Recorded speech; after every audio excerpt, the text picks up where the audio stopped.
video we are watching is why you wouldn't survive The Walking Dead.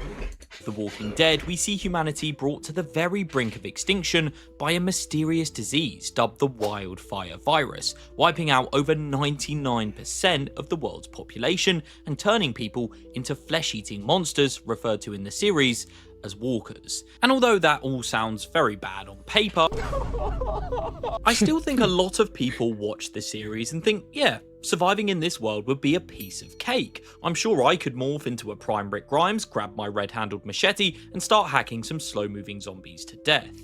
But I'm here to be the bearer of bad news and tell you, you're very wrong.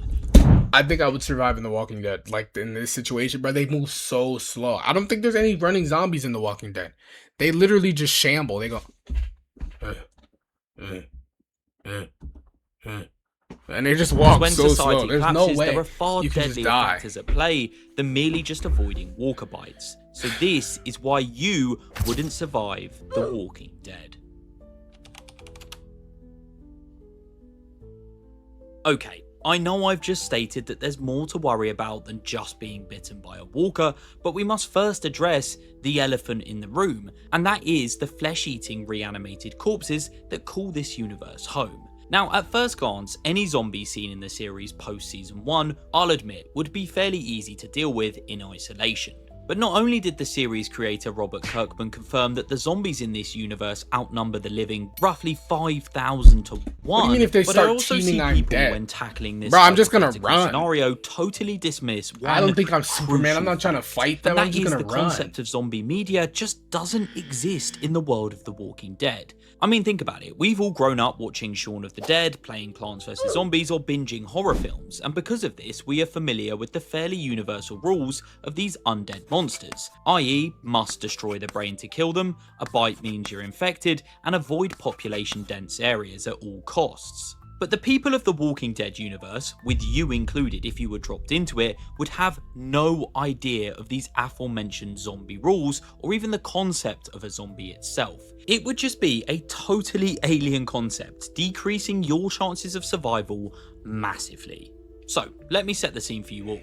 One night, your dad becomes sick with a strange illness, and that night, whilst asleep in your room, you suddenly wake up to the excruciating pain of your own father biting into your arm.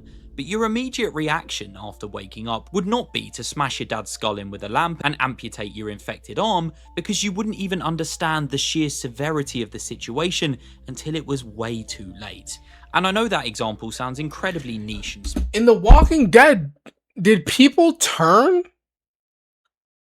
And if I woke up and my dad was biting my arm, I would punch him as hard as I could. I would never hit my dad, any other reason. But if I'm, and I'm just like, all I feel is,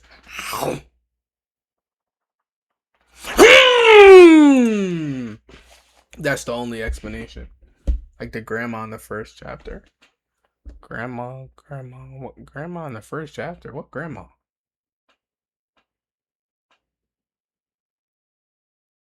Oh, you're talking about when the grandpa was dead, and then he woke up and he was just standing in the room like, and then he bit the grandma and attacked the little girl and the uncle and the other dude. specific, but You're this right. is exactly how remember that, I millions remember of that, I people remember would be that. caught off guard. When a loved one is burning up with a fever and acting violently, our instincts would be to comfort them, try and calm them down, or call an ambulance, not grab a shotgun and end their existence. And it's this fundamental lack of knowledge that would sweep across the planet, causing the death of millions, long before many of you could pick up a baseball bat, wrap it in barbed wire, and start strutting around the apocalypse. Little pig, little pig! Somehow managed to survive the initial wave of domestic horror, your survival would still boil largely down to sheer geographical luck. Because if you live in a major city, the odds are already stacked against you. Picture him. I mean, I don't live in a major city, so yeah, I'm chilling. I'm chilling. Yeah, I do, bro. The ads are annoying. I thought about getting YouTube Premium Hearing the because I'm pretty sure chaotic you don't get ads with news YouTube of a Premium. virus making I don't know people about that. Don't quote me. uncontrollably violent while you sit alone in a high-rise apartment. You would have no idea what to do in those crucial first few days. Do you fight back against these crazed individuals chasing you down the street, or is there a vaccine on the way that can heal them all? But little do you know, the entire world is already infected and there is no cure coming. And even if you did decide to fight back for your life, how long would it take you to realise that body shots do absolutely nothing against these things, and the only way to stop them is with a direct blow to the brain? My point is, many people would die long before Rick Grimes even woke up from his coma in the series, as they just simply would have no idea what threat they were dealing with. And that's not to mention, even if you did survive the initial days/weeks of the apocalypse, how easy it would be to let your guard down for just a moment and get bitten or have your camp invaded by a passing horde of the dead. I mean, take Tyrese from the main TV series, for example. A 6-foot-tall, physically capable former NFL player is caught off guard by a singular walker. And later on in the show, we saw this with Carl Grimes as well. Just one lapse of judgment or one wrong turn could mean your end. Add to the fact you'd probably be sleep deprived, starving, and dehydrated, and it makes these mistakes a lot easier to occur. So although the zombies from The Walking Dead might not be clicker level threats, they still possess a very real... The Last of Us zombies are bad. They are really, really bad, bro. The Last of Us zombies, they do some nonsense. Like the Last of Us zombies, bro, they actually will fuck you up. They actually will fuck you up. Danger. Whether Bro, it's send from me a a lack rose? of knowledge, being caught On off TikTok, you guard, sent me or a the rose. sheer numbers of them What did they- roaming around. But hey, at least walkers are so somewhat good. in your Thanks for the control. rose. The next factor is entirely based on your immune system.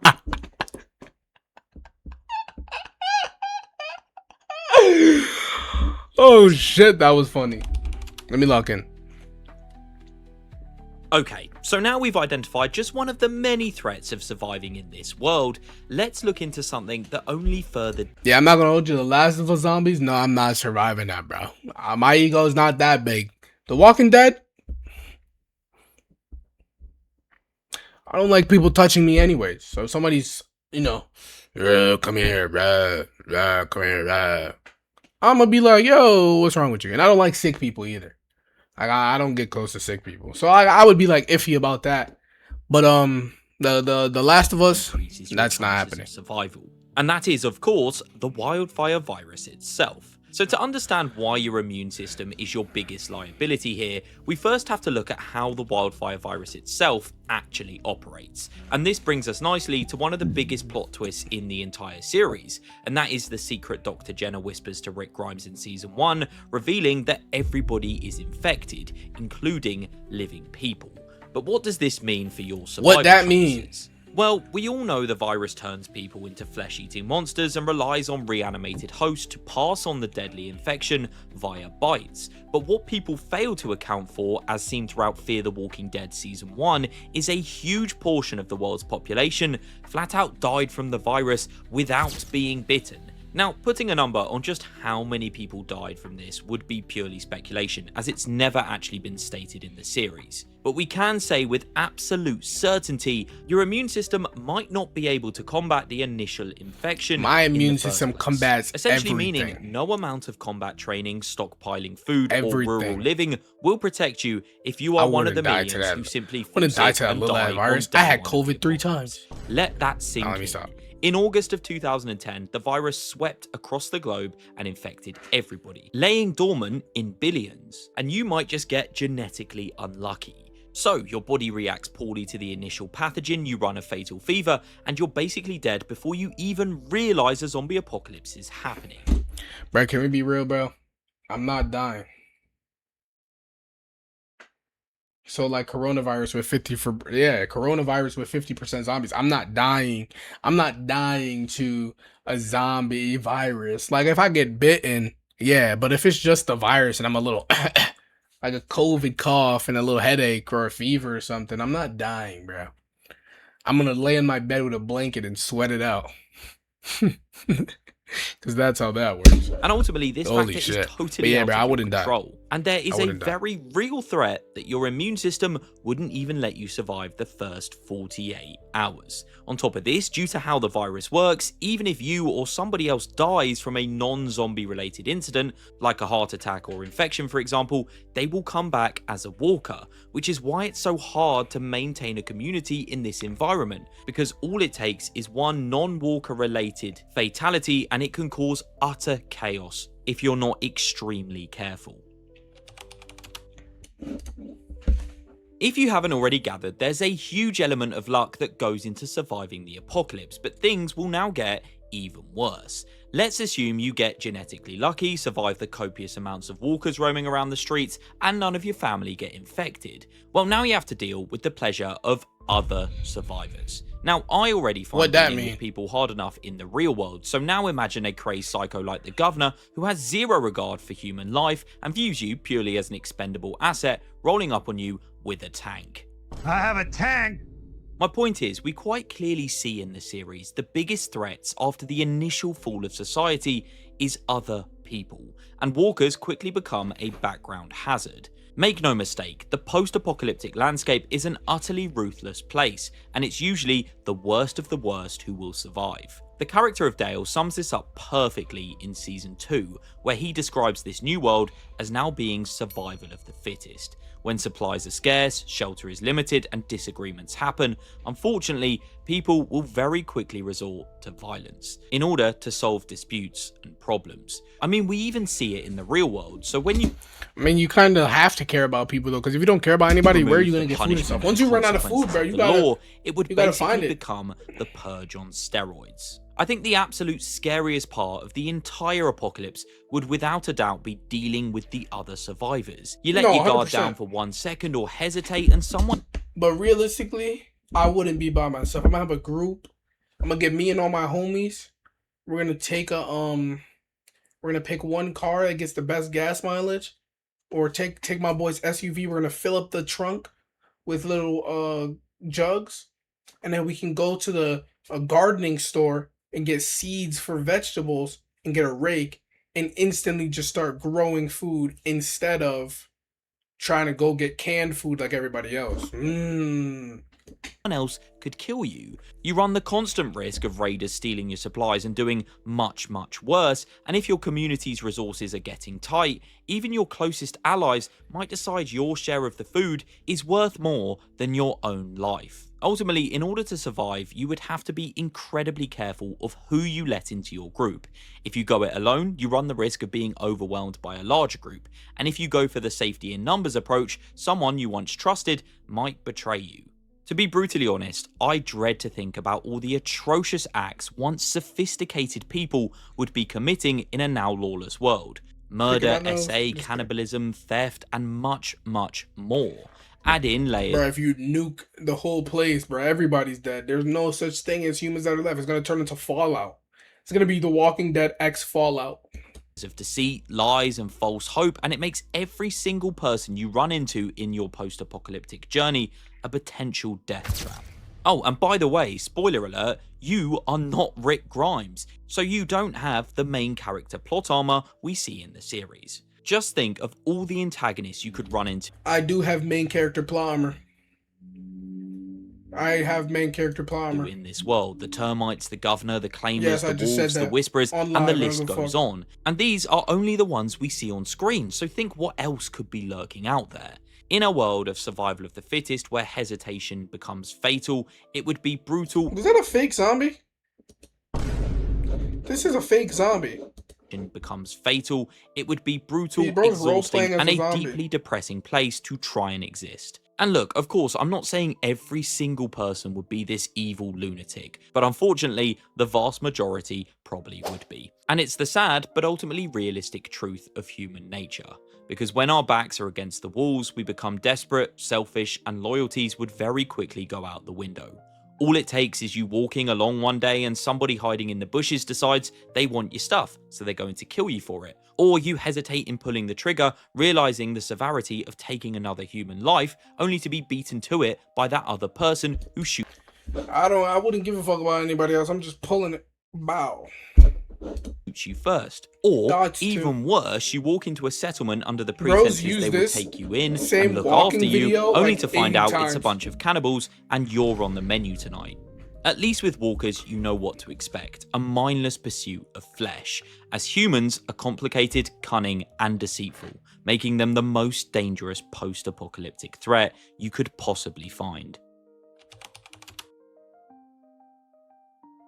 Now, this next factor plays heavily into your geographical location, which I did touch upon earlier, whilst also kind of linking to the other survivors section, because it's people and the military's reaction to the wildfire virus, particularly in cities across America. In the first few days of the outbreak, local police departments quickly became overwhelmed, hospitals filled up, and riots broke out nationwide. So the military was dispatched into major cities across America, setting up safe zones in Why did strategic riots areas break out? in order to try That and doesn't even regain make sense. control from the undead. This, however, would very quickly prove futile, as after just over a week of trying to retake the cities, morale, supplies, and exhaustion quickly overwhelmed the soldiers, as they not only fought an utterly relentless foe, but were also dramatically outnumbered, with central areas of cities crawling with them. So you're telling me this virus comes out, people are attacking each other, cooting and hollering, carrying on, and then people go, wait. You know what I gotta do? I gotta riot. I gotta fight the police so more people can die and more people can turn into these violent monsters. Walkers. Nobody but thinks, what that bro. means for you is if you were a Nobody civilian thinks. and you lived in a city across America, you would have to get incredibly I think I'll lucky get banned. to already be living within an area the military fenced I off watched and the EDP protected doc. as a I watched the EDP documentary last night. I thought I was gonna get banned, bro. It was so bad. It was genuinely so bad. Like I actually almost started crying, bro. It's so bad. If you haven't watched it, bro, go watch the EDP documentary, bro, and think. I want you to think while watching it. Don't just watch it and consume it like you're a sponge sucking up information people just give you. Think about what's happening in the documentary. Think about what he's saying. That shit is wrong. That shit is weird. That is weird. That is weird. That is weird. quote-unquote safe zone, or you'd be stuck in a living hell. After things went bad, many people tried to exit the cities, in turn blocking up all the highways, making escape for you via vehicle virtually impossible. To make things even worse, the military were ordered to contain the virus. Every zombie game so in has like a turn, thing they shot where like people anything die that and moved stuff. outside of safe zones, whether you were infected or not. So unless you were in one of these military zones, you'd be playing a constant and very deadly game of hide and seek versus the people who were sent in to supposedly save you. Walkers were now everywhere across the cities, and riots of angry survivors plagued the country. Your chances of being stuck in a city and trying to survive outside of a military safe zone would be very slim.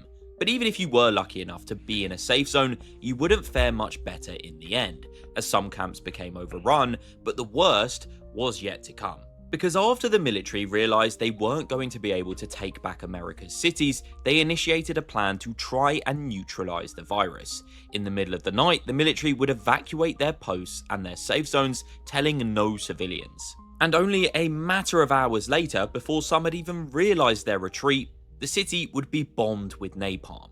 This top secret mission was dubbed Operation Cobalt, and the only way in I Fear the didn't know Walking that Dead happened. our survivors find out about them. EDP just gave up. EDP just gave up, gang. At first, he was covering it a little bit because he wanted to save some of his career, but after the ultimate exposed, he gave up. Hey, bro, the EDP documentary was definitely weird, bro. It was wrong on so many levels too. I'm not gonna lie, I watched it, bro. They had the little girl sitting on EDP's bed, and his bed was riddled and covered in nut. He had this best friend who has 2 kids, and the 2 kids are they see EDP all the time. Like, bro, I know you said they're gonna nuke the whole thing, but that's bad, bro. You gotta think about how bad that is. That's bad. They just nuked the whole thing. But yeah, bro, the EDP documentary is sick, bro. You're gonna watch it and you're gonna think there's something wrong with the director too. It was a great documentary, but it was sick. It was sick and disgusting. It was sick. And EDP has a friend. That friend is just as bad as EDP. I'm not gonna agree with that or disagree with that, but yeah, I'm gonna let you have your opinion on that one because we're on Twitch. But yeah, bro, that was wrong. That was wrong on so many levels, bro. Nah, he should get locked up. He should go to jail. He should go to jail. I'm pretty sure if they wait too long, though, I think the statute of limitations, they can't arrest him anymore. So I don't know. This classified operation is by literally capturing and torturing a soldier. For many, whilst sound asleep in their supposed safe zones or whilst fighting for their lives outside of them, they would be met by a constant bombardment of bombs. This would not only kill millions of survivors, but also only add to the Walker problem as people subsequently died and reanimated. Operation Cobalt was a colossal military fail and led to the collapse of their control. But this failure meant if you lived in pretty much every city across America except Philadelphia and Portland who managed to escape this fate, you would almost certainly be killed. As for cities outside of America, like Paris, London and Barcelona, although not bombed, we see they fared incredibly poorly as well due to the sheer density of people. So, in the world of The Walking Dead, just merely existing in a city essentially becomes a death sentence. I need to get YouTube Premium or I something. think bro. often one of the most overlooked I don't know how he hasn't gotten beaten up or something. I don't know. Gotta realize, bro, EDP stays in the house all day. He works 20-hour days. If you watch the documentary, he talks about it. He works 20-hour days. He's working every day of his life now. Bro, he's already got his curse. He already got his punishment from God, bro. He got his kidney problems. And on top of that, he's huge, bro. Like, why would anybody try to jump a guy that fat? I don't know. I think he works security. Think he works security. Bro, you really haven't watched the documentary? Bro, I'm telling after this video, I'm gonna end stream because I gotta go eat. I haven't eaten yet. But I'm gonna go eat and shower stuff. But bro, I'm trying to tell you, bro, after stream, bro, it's an hour and a half done. I know you said it's 5 a.m. for you, but I'm trying to tell you, bro, go watch it, bro. That shit's sick. challenges within any apocalypse is the mental aspect of it. Let's quickly assume you are within the 1% of survivors, and although the odds aren't in your favour, there is definitely a chance you might survive. While the chances of the people you once loved also being in that 1%, let's just say are not in your favour. Let's look at Rick Grimes for example, and just take a second to think about how mentally taxing his journey through the apocalypse was. He lost his wife, his son, countless friends, love interests, and watched Negan bash two of his closest allies' skulls in with a baseball bat. I don't care what anybody says, this is going to have some serious mental repercussions on Nah, it definitely is gonna have mental repercussions, bro. an individual. And if that isn't enough, let me give you a real world example. Take PTSD in US soldiers from World War II. Each and every brave soul who fought on that battlefield didn't go into it thinking, yeah, this is definitely going to mentally break me for the rest of my existence. But for many of them, unfortunately, it did. On top of this, cases of PTSD only rose in prisoners of war, with nearly 60% of them coming away from the ordeal with the illness, which just proves the human brain in most cases will just break after witnessing terrifying or highly distressing events, like these soldiers saw in war, or reality check, like you would be seeing in the apocalypse. And watching your family and friends slowly turn into flesh-eating monsters or seeing them killed in front of your very own eyes is going to mentally destroy you. I think some people would just flat out opt out of existing in a world like this, and others would let it drive them insane. And whilst yes, we all like to think we'd be Rick Grimes dropping some insanely cold one-liners, besides, I already made you a promise. the harsh reality is most of us would more likely resemble a character like Clara from season 4 of the show.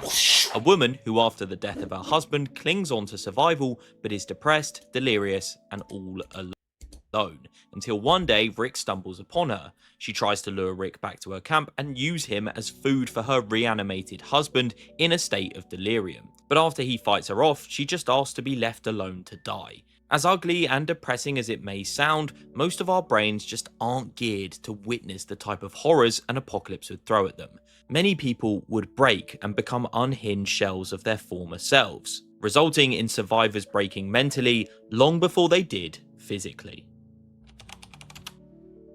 This is gonna be the biggest problem. In the world of The Walking Dead, I feel like I can Dead, survive, not get killed, not get near people, find a good group of people, but this what I feel like would be my problem. Because think about it, even if say I do my plan, I go get seeds and everything, I start growing plants and I grow a bunch of plants, everything's going great. You gotta realize, I'm still gonna die. Because at the end of the day, I mean you could be, vegetarian, vegan or whatever. There's no animals. All the animals are probably dead.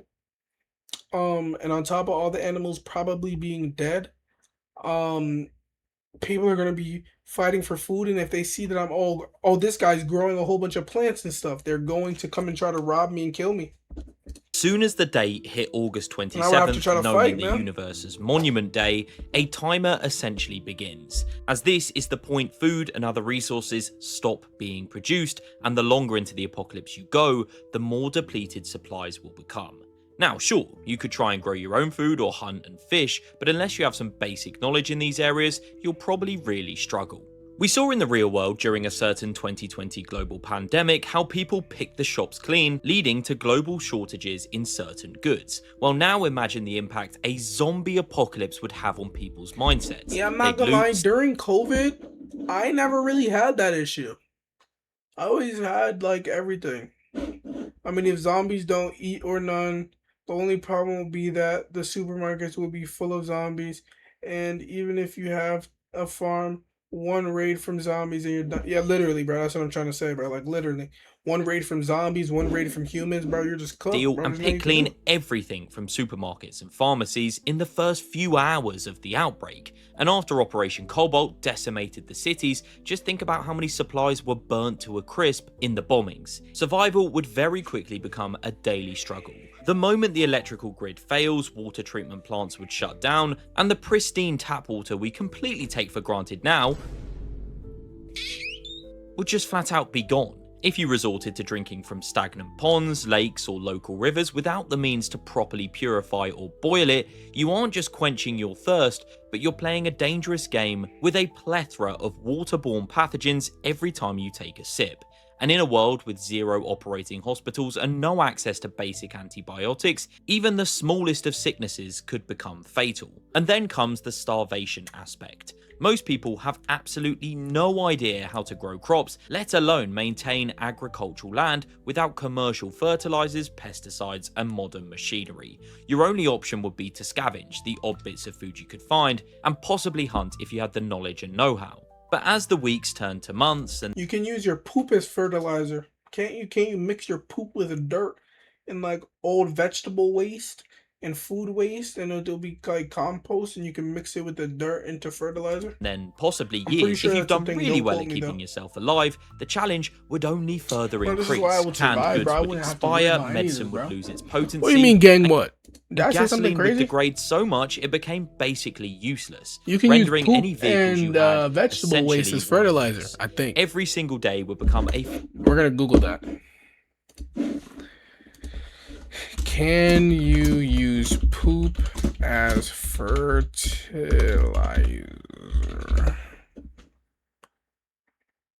Yeah, you can use poop. You can in frantic fact and use poop as exhausting fertilizer, bro. calculation of calories spent versus the calories Poop is a gained. real thing. Yeah, You are you just- constantly you operating just on a eat- state of starvation, leaving you weak, dizzy, and prone to fatal mistakes. And on top you of just this, let one your out? search for supplies would You often take put you it, to mix it with uncharted dirt. You get some. territories, You mix it with leaving your you at hands. risk You got of being poop in one ambushed by hand, the dirt people in who one live hand, there, or just vegetable having waste your in the camp middle. You raided plop in it your down and you absence. just And finally, without the use of vehicles, wash your hands you'd in have it to be like nah, I'm physically walling. fit But you as just well to mix be it able up, to outrun and then you walkers, mix it with your maybe dirt. even other survivors, I and your don't do that cardiovascular now, endurance but would that's be what I would do if essential I had to to. survival in this I don't care what he's talking about. Not gonna lie. All right, bro. I understand. No need. environment. Nah. In conclusion, what's the conclusion? In conclusion, although many of us would like to imagine ourselves as this, in reality, most of us would probably look something like that. Because in That's order not to me. survive the world of the Walking That's not Dead, me, you'd though. have to survive a dormant That's airborne not me. virus on day one, you'd have to guess the correct rules of the undead in a world where zombie media doesn't exist, you'd have to escape firebombed gridlock cities while the military tries to kill you, outsmart the often hostile Oh, other I actually survivors, did watch some about a guy who set his house on avoid fire. losing your mind from the horrors you Tomorrow, witness, and I have somehow a find couple clean videos water lined and up food for every single day. For And the that. harsh But I saw reality this of on my it- feed. The reason I'm watching this today is because I saw this on my feed and I was like, yo, I just played The Walking Dead, and I would, this would be fire. The So this vast is why I'm majority watching of this us video. wouldn't be the heroes of this story. We'd either be part of the infected herds wandering aimlessly through the landscape, or be like Clara, an emotional wreck after the death of our loved ones. Because ultimately, survival in this environment is brutal, and it isn't all about how tough you are, because it mostly boils down to a horrifying mix of genetic luck, geographical positioning, and psychological endurance. And that is why 99% of us just wouldn't survive The Walking Dead. I mean, the numbers from the series don't lie. But who knows, maybe the future Rick Grimes of the apocalypse is watching this very video, and in that case, I apologise for severely underestimating your abilities. You got me. Look, I better than anybody understand how easy The Walking Dead may look to survive, and although it's nowhere near the worst apocalypse you could find yourself in fiction, it would still take a colossal effort just to... Yeah, there's so many more apocalypse that are worse. Fallout's apocalypse is 10 times worse than this. The Fallout lore and the Fallout games and that's way worse than stay this alive. shit. But with that being said, let me know down below in the comments how long you Last think of Us you'd survive universe, the way Walking Dead worse. apocalypse. If you enjoyed today's video, please do like, subscribe, and hype the video if you're a That was a good video though. So I will subscribe. mobile, as it helps the channel out a ton. I'm just gonna call it there. That was a great video. We're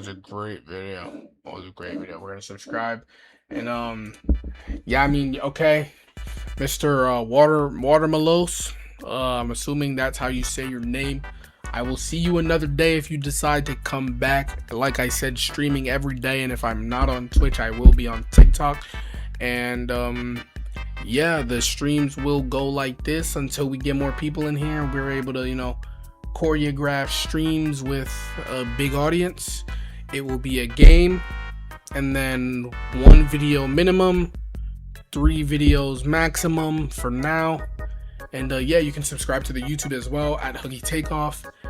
And yeah, if you enjoy car content, there is car content I have on my other channel, which is Huggy's Garage. But that's about it. I will see you guys tomorrow.